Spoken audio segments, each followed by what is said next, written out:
MP নির্বাচিত করেন আপনারা, তাহলে উনি আপনাদের ভাগ্য উন্নয়ন করতে পারবে। রাষ্ট্রের যত বাজেট আসবে আপনার এই পলাশবাড়ি থানায়, উনি এমপি হিসেবে সেই বাজেটের একটি টাকাও তছরূপ করবেন না।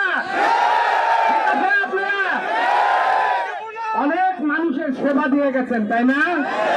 তাহলে বিএনপি জনাব তারেক রহমান যে যে কর্মসূচিগুলো হাতে নিয়েছেন, ফ্যামিলি কার্ড, কৃষক কার্ড, স্বাস্থ্য কার্ড, এই যে ৩০ দফা, এইগুলো বাস্তবায়ন করলে দেশের উন্নতি হবে। এই উন্নতি করার জন্য আপনারা পলাশবাড়ির মানুষ কাকে এমপি হিসেবে নির্বাচিত করতে চান? তাহলে আগামী 12 তারিখে ডাক্তার সাদিক ভাইকে যে এখানে নমিনি করে পাঠিয়েছেন জনাব তারেক রহমান, উনি সঠিক মানুষকে বিবেচনা করেছেন। তাহলে আপনার আমাদের দায়িত্ব কি?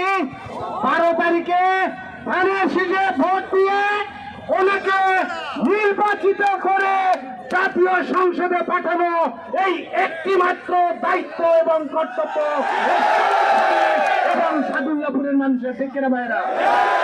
12 তারিখের এই বিজয় মিছিলে আবার আপনাদের সাথে দেখা করব।